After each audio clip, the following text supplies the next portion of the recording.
Today we're comparing both generations of the Acura NSX. On paper, they couldn't be more different. This was a different approach to the supercar. The idea was to have a car that could compete with Ferrari, but it would still be able to get you home. It just feels so nice. The steering wheel is alive. Now we're in the new NSX. That is savagely quick. Yeah, that is a bit different than the original. I am genuinely dizzy. Hey guys, welcome back to my channel. In today's video, we are comparing both generations of the Acura NSX. This one, which is a 2003 NSX, versus the newer 2017 NSX. The philosophy of the original NSX, of course, was just simplicity, reliability, balance, meant to take on many of the Italian rivals, such as the Ferrari 348. The newer NSX, of course, is a V6 hybrid powertrain, dual clutch transmission versus the manual in the original. But there are a surprising amount of similarities or NSX DNA in the new car. So let's go ahead and go out for a drive. Normally I would do the intro outside and in front of both cars, but it's too hot. I'm not doing it.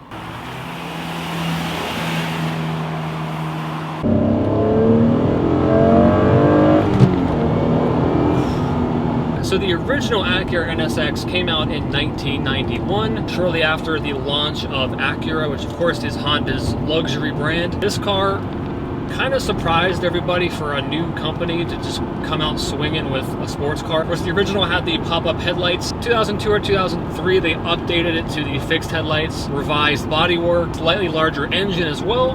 3 liters to 3.2 liters, and an extra 20 horsepower. So this has got about 290 horsepower. Doesn't sound like much by today's standards, but it is a fantastic 290 horsepower. Arguably the most fun sub 300 horsepower car. It is such a joyous experience. 0 to 60 in about 5 seconds.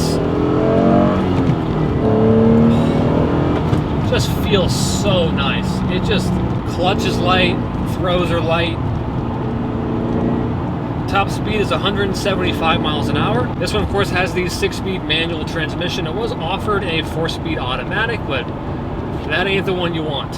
Incredibly communicative. I can feel everything through the wheel. This was a different approach to the supercar. The idea was to have a car that could compete with Ferrari, but it would still be able to get you home. Make owning a supercar easier. Wasn't supposed to be as stressful. Great alternative to Ferrari, which when the 348 came out, that's one of the more unloved Ferraris, and a lot of people prefer this over that car. Ferrari, of course, had more flair to it. It was, more exotic feeling, obviously, but as a working car, this was the best. Not to mention, I think it looks great. Fixed headlight generation specifically has a really nice kind of meaty stance to it on the road. Space in here is pretty good. Obviously, the car, it's not as wide as some of the cars nowadays. It's still got plenty of space in here, plenty of headroom. The interior, while not as exuberant as a Ferrari, it's still a very nice place to be. It's all covered in leather and stitching and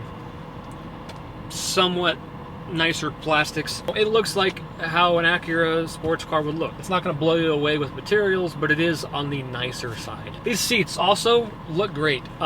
This car only has 38,000 miles on. It's just been really well taken care of. I can see out really well. I can place the car really well. And it actually does have a nice noise. It is quiet. Like from the outside, you really can't hear much, but it does have a nice kind of deep tone to it.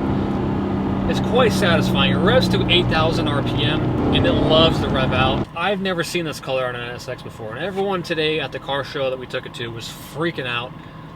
You get so much attention in these cars. It just feels so balanced. It rides really well. The fact that it's not going to go breaking down on you is just such a reassuring feeling. You pull up to a gas station, one of these, you will be bombarded by either 9-year-olds or 65-year-old men. My first time driving this generation NSX was about 1.5 years ago, and I've driven a lot of supercars before that, and I always knew that these cars were loved by everybody. I didn't really understand the hype initially. I hadn't been in one, so I drove it, and I had one of the best experiences ever in a car. It just felt so right. Everything was working in perfect harmony. Prices on these cars just keep going up. We're asking 180 grand for this example. Of course, the fixed headlight cars are even more desirable. You can drive this car 150,000 miles car that you could just feel comfortable in all the time, not feel guilty taking out. There are so many Ferrari guys that they feel guilty even driving their cars. It's like, why did you even buy it in the first place? So they just sit in the garage, rotting away. Maybe they'll come out for cars and coffee. This wasn't like that. I really am struggling to find any complaints with this car. I guess, yeah, it is quiet. Like, you really don't hear. But from the inside, once you get over 4,000 or 5,000 RPM and you really have your foot buried, it does make a nice noise. It sounds very mechanical, it sounds real. From the outside,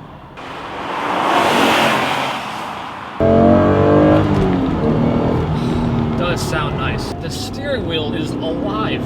I can wind it out, enjoy it. I can feel all of the 290 horsepower. And this had just about as much power as the Ferrari 348. To be fair, this is a 2003, so this would have been competing with the Ferrari 360. It didn't really, to be honest. Ferrari had advanced so much by then. Over its 14, 15-year lifespan, this car didn't really get too many upgrades or improvements. Again, 20 extra horsepower. I mean, not really going to feel that on the street. So it kind of fell behind, almost like the Nissan GTR did eventually. It kind of just fell behind the competition over the years.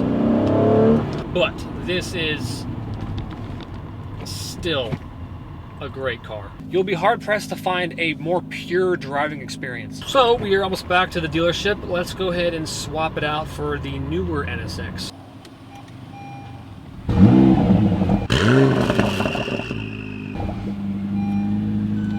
Sounds pretty good. So now we're in the new Acura NSX, which came out in 2017, the way through, I believe, 2023 with the Type S. They brought this car back at a time where, you know, hybrid powertrains were and are still very popular. The Porsche 918, McLaren P1. So this is powered by a twin-turbo V6 paired with a hybrid system. It's got 3 electric motors, so the car is all-wheel drive. Total power output is 573 horsepower compared to the 290 in the old car. So obviously it's going to be quite a bit faster. But to be fair, this car is not stock. This car has been modified. It does have an exhaust on it, which I do think is needed. Sounds incredible. And then also it does have a tune on it. So horsepower, I've been told, is around the 750 mark. You know, not a direct fair comparison between the two cars. So we can kind of ignore that minor detail. On paper, it doesn't really seem like this would have anything related to the original. It doesn't really even look like the original at all. We do have different drive settings as well. Sport, Sport Plus, Track. Let's keep this on Sport for the time being. That backup camera, you might as well not even have it. It's like a 144p backup camera. Let's ignore that.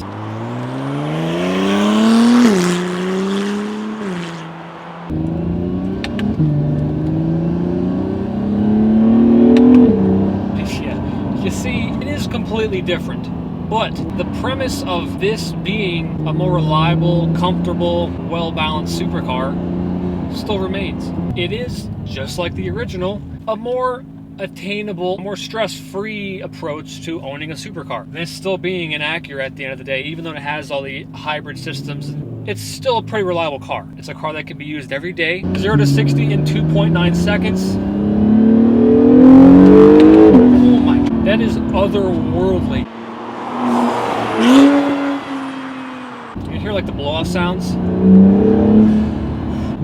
Top speed is 191 miles an hour. Now when this car came out, it was a bit controversial. One, because it didn't really look anything like an NSX. And like I said, on paper, it didn't really seem like it was going to perform like one either. It just didn't seem like it was a worthy successor or even related at all. Or worthy to even wear the NSX badge. But as the years have gone on and these cars have come down to a more attainable price point, I think it is a huge supercar bargain. For 130 grand, it's a lot of car for the money, a lot of performance. These seats, easily the most comfortable seats of any supercar I've ever been in. They're just shaped so well. If you're 900 pounds, maybe not. If you're, you know, a skinnier lad like myself, they're perfect. The interior, just like the original, is nice, but it's not gonna blow you away, right? When these cars came out, they were kind of criticized around 200 grand. and the interior, it just wasn't nice enough for the money. Now, for 130, 140 grand, I think it is a nice place to be. And unlike the NSX, of course, it has a modern dual clutch transmission. It is a 9-speed transmission, incredibly quick changes. Rest to 7,500 RPM. That blow-off sound is nuts. And this car too is fitted with some aftermarket wheels, some extra carbon fiber, and it looks so good. Zero turbo lag. I mean, thanks to those electric motors, fills in the gaps. That is savagely quick. Yeah, that is a bit different than the original.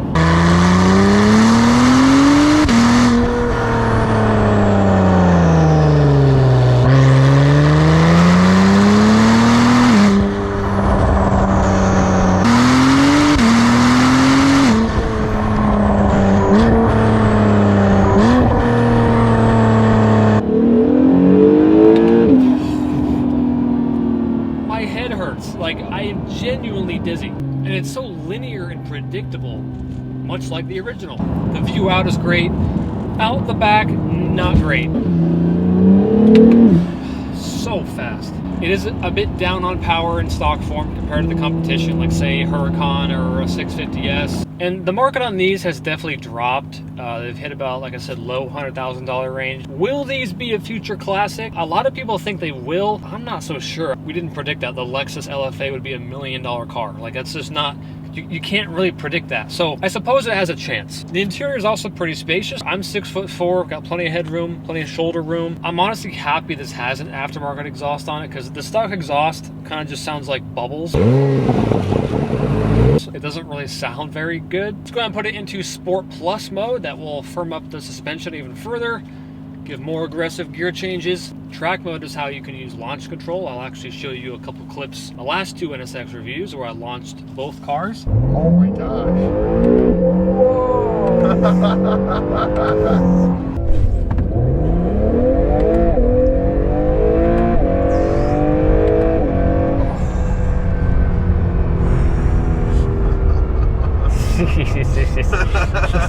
Steering is incredibly quick. It is electrically assisted steering, so it's kind of not the most amount of feedback. Gear changes are quick. Yeah, the paddles are a little bit plasticky, but you know, in that regard, it is quite different than the original, right? It's not nearly as pure. I do like the way this car looks. It's a little bit over-styled, maybe you can say, like in the front. Not nearly as simplistic as the original. But the side profile is so sexy on this car. It looks phenomenal. I would love to have one of these. Both cars are an easier supercar to live with. Both are equally as fantastic to drive. They really are. Thank you guys so much for watching. If you liked the video, give it a thumbs up. Subscribe to my channel down below, and I'll see you guys in the next one.